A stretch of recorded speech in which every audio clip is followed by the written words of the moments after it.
Like Okay. I dressed even, like I don't know what was wrong with me. Just trying to be grown up.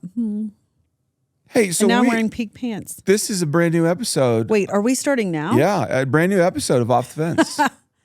Hi. We're talking about what defines being when you move from being a young man or a young woman to just Officially, maybe. to just yeah. a man or a woman. Yeah. Just that's not really good, probably a word, but You said it, so there it is. my current definition is the age in which you become president or can become president, not do. Can, which Are is you saying 35. I could Did be you say president? 35? I think it's 35, Josh. I think Josh is gonna. We're gonna have our producers look this up real quick. I wondered even if it was in the 40s. It's not in the 40s. You can be before. No. Who was the youngest president? JFK.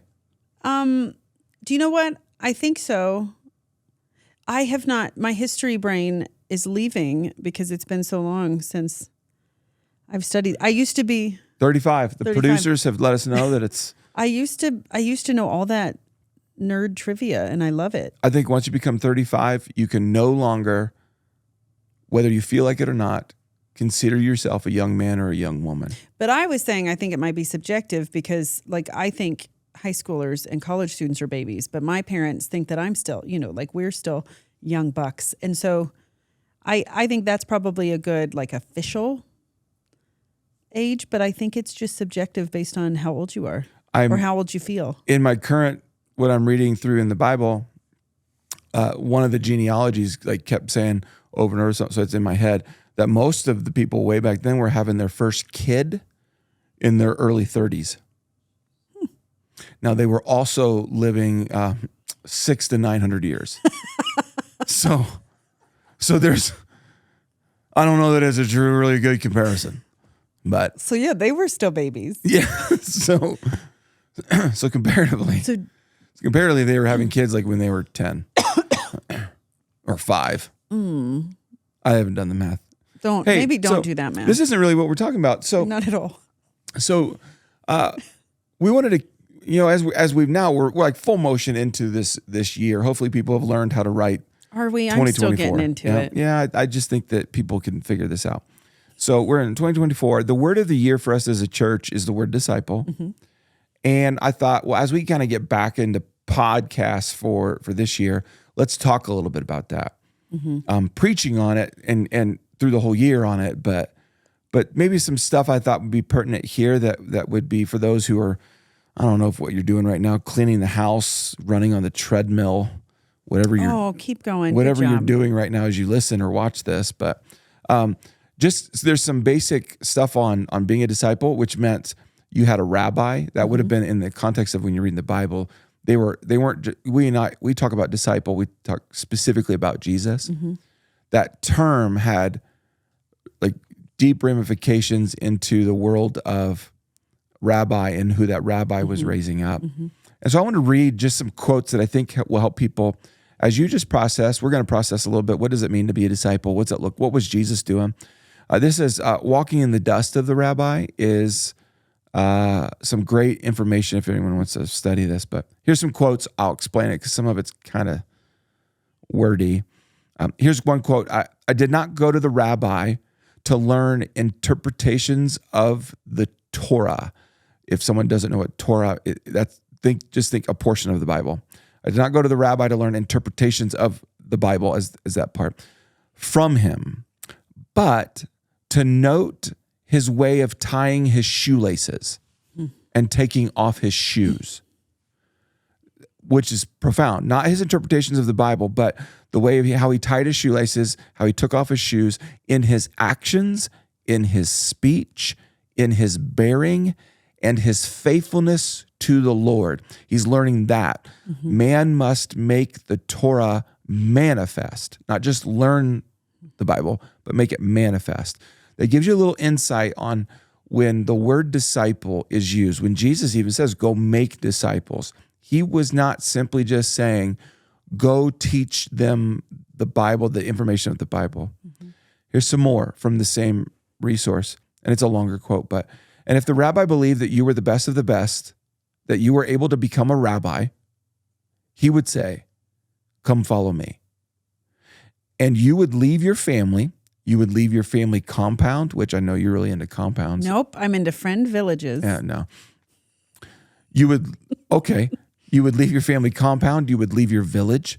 You would leave the local synagogue where you had been studying. You would leave everything and you would follow the rabbi. You would become a Talmudine, a disciple, a student. You would give your life to being exactly like that rabbi. That's so important to hear.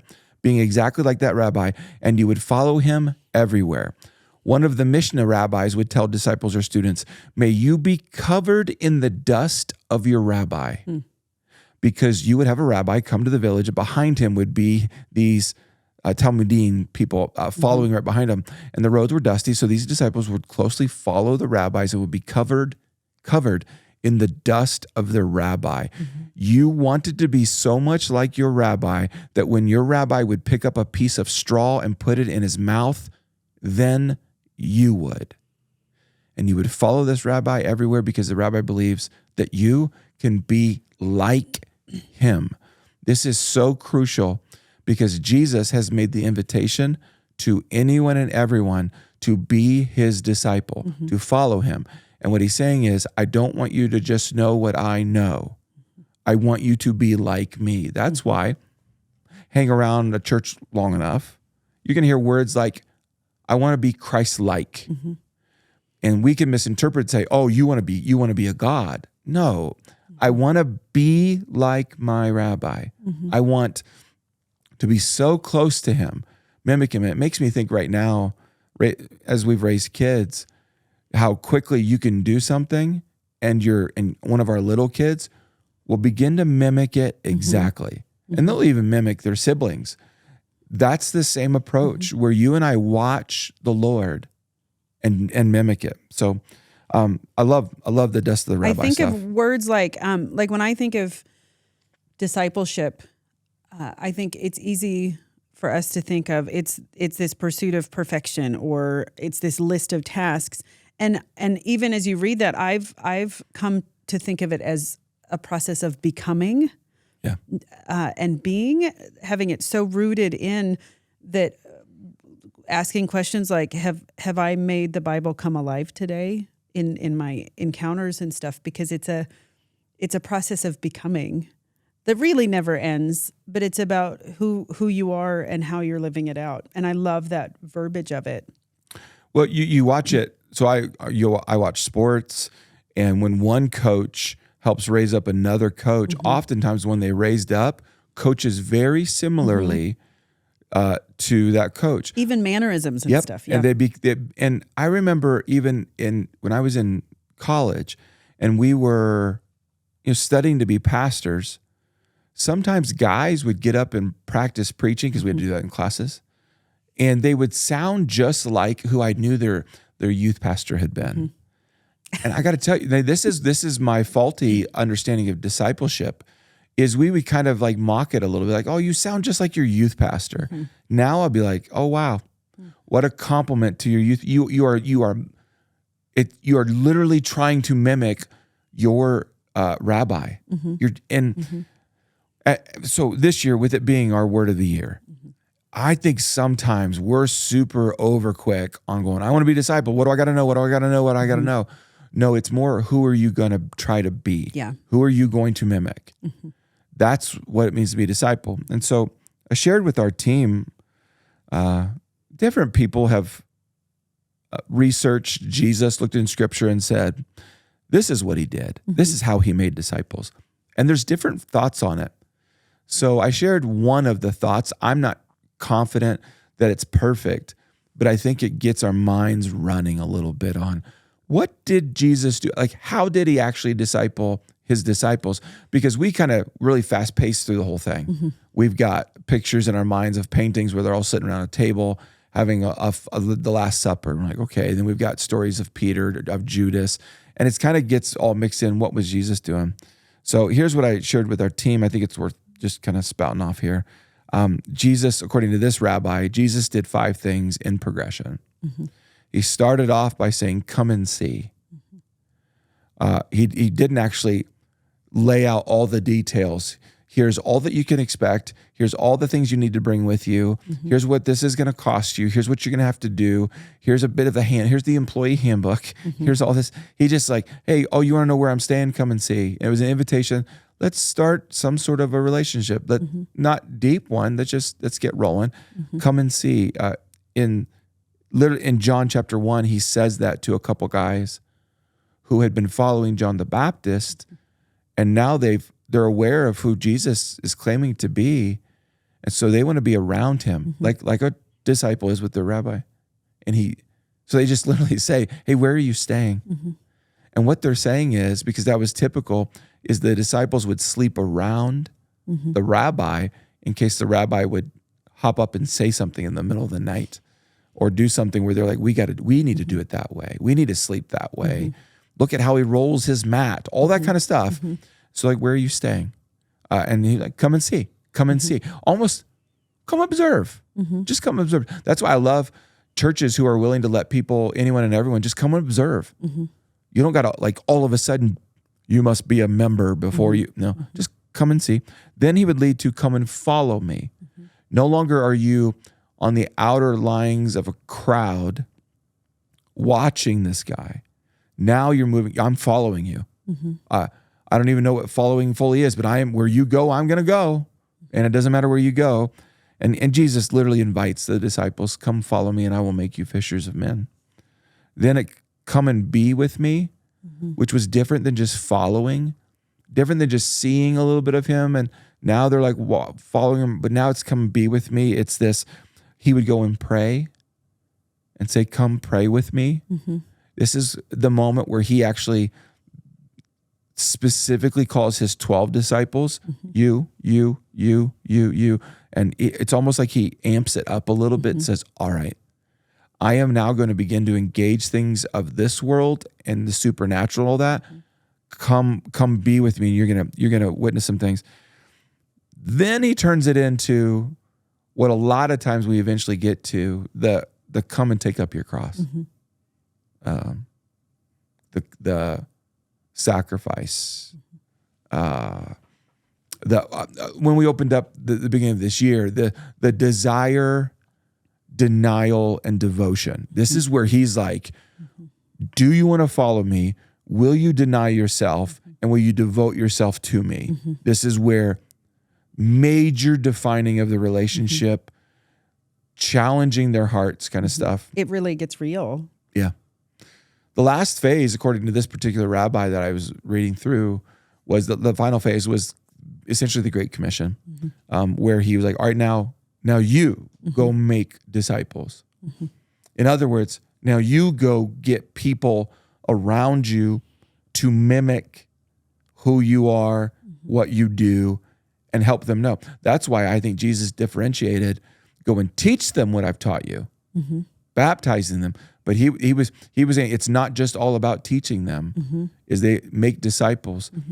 I think it's imperative that we know the understanding of what disciple really means. So not a lot of people nowadays are taught this kind of content.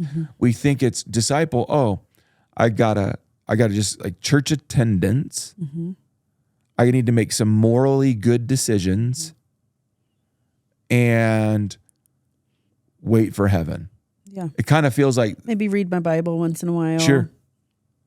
Just boxes to check. And that's what I think parenting more than just about anything else has taught me the power of being who I say I am. And discipleship does that too, because when you're around people and you're articulating your faith and understanding of Jesus, but your behavior and the words that are coming out of your mouth or the behaviors that are happening in your life do not match that. Yeah. It's really hard to make disciples, because if I was following somebody, trying to learn from somebody who wasn't actually behaving out who they said they were, I probably wouldn't listen for very long. And so I think that's the commitment and the accountability and the responsibility, but also the privilege of we're all becoming. And I want to be who I say I am. I want to be like Jesus. See that? I love the wording because it's, if you want to, in this context of a podcast, like if you want to get off the fence, you're like, you know what? I want to be a disciple of Jesus. And a lot of us don't hop off the fence because we're like, well, I haven't been doing it. And I don't understand the Bible. So, Or it's hard. Yeah. But what you said, but it's about who are you becoming? And a disciple of Jesus is saying, I want to become like him. And so yesterday I didn't really mimic him well. Today I'm gonna try to mimic him well, and I'm gonna need his spirit to help me do this. But a lot of times part of it is our culture. We're so information loaded that we think we think I'm to be a disciple. Now I got to go obtain some information, which I think information is a part of it. But I really want people thinking this year, because I don't know how they've been so far as the year's already kind of got rolling. Are you willing to be like Jesus? And if you watch how he said, well, then if you're just willing to be like Jesus, go and watch for a while. And what's that mean? Go hang out with people who follow Jesus for a while. I mean, that can literally be it. Like, watch people who follow Jesus, go hang out with them for a while. That's one of the come and see parts. Or if you're not a part of a church right now, if you've been really isolated to just watching online from afar and at distance, and you physically are able to get to a church building who teaches the Bible and there's people there, go and watch for a while. I don't think that that's apathetic. It only becomes apathetic if you spend the next decade doing that. I think Jesus starts off with come and see, and then begin to process as you are watching and seeing. Are you going to then come and follow and get closer and closer? Like any good relationship, really, not to be overly weird about it, it's in my head, but I mean, well, it's kind of how all relationships start. You make me nervous when you. I just think it's how all relationships start. They start with come and see. Let's hang. That's a first date with someone, or hey, I went and this new guy was with our group of buddies, and we're just kind of hanging out for a little. I think that's how they start. But I think with God, sometimes we think, let's open up the book of Leviticus and let's study the original law and what did he mean? And I'm like, but Jesus didn't seem to do it. I think this is a hindrance for many of us. Well, and I think one of the biggest roadblocks to it also is in Scripture, we see correction. We see Jesus correcting disciples, and we see them not always taking that super well, but often where he's like, oh my word, guys, seriously? And I think too, in a good relationship, there's vulnerability and trust and willingness to learn and be humble to, oh gosh, yeah, I need to do that better. Yeah. Or I'm sorry that I didn't do that well. And on the flip side, a willingness to articulate, hey, you didn't do that well, but I'm with you because we're all becoming. And I think that transfer of just honesty in love and a trusting relationship, I think that's one of the greatest powers and gifts of discipleship too, is that we're all becoming. So if I'm remembering that I'm becoming and they're becoming, there's even some grace and room. But over and over again in the Scripture, they get better and stronger because he's there not just showing them and leading them, but coming back and grabbing them and going, we can do that better. For sure. Yeah. Most of the times that Jesus would really challenge people and like really get after them was in that stage of moving from come and be with me to come pick up your cross. To where even there was a guy who went and said, hey, I've been doing all the law. I've been following the things, which basically he was saying, I have watched for a while. I've been following. And Jesus challenged him. All right, go sell all your stuff. And then because he knew that was the guy's. And then let's roll, man. Roadblock. Yeah. So I think when you look at where does Jesus really begin to do some major like pruning, is it was not necessarily day one, unless it was someone who had already been kind of in the process. So, do you know, my word of the year is ready. And I just felt really pressed that everything is discipleship. I think every encounter, every opportunity, because if it's not me having the privilege of helping to disciple someone else in that moment. It's me being discipled by the Lord, learning or remembering. And I want to be ready. I want to be ready in every encounter to honor the Lord and to walk out what I know about him. And that's hard, but I'm so pumped about it because even as we're talking, that's what Jesus was, just on the move, and everything was discipleship. And I want to live my life that way, where even if somebody does something really mean or isn't kind to me, I'm remembering this is an opportunity for me to help them continue to become. But and same with me though. I hope that people will handle me with care if I am the one that maybe trips up and doesn't do something right. But approaching the world that way, I think, as a follower of Jesus, can really impact who we're able to reach and how we're able to help them understand who Jesus is. I love it. If you're, I don't know when people tune into this, and so if you want to know more about like what does it mean to be a disciple of Jesus, to mimic him, and you would say like you're ready. You're like ready. Then a couple of things to access on our either YouTube channel or YouTube. Maybe spell it. or go to our website. There's a sermon we started the whole year off with, Run from Zero, and then there's a series of More Than a Fan. Those are great places to begin as we've unpacked as a church, when we're unpacking all year long. What does this look like? And so much of it is heart. It's which is what I think Jesus dealt with. Like, let me talk to your heart. Let me be about your heart, because that's the desire to mimic is usually heart related. And so hope this is helpful. Hope you'll be willing or look at or even consider to come and see what it means to be a disciple of Jesus. Till next time, we love you so much.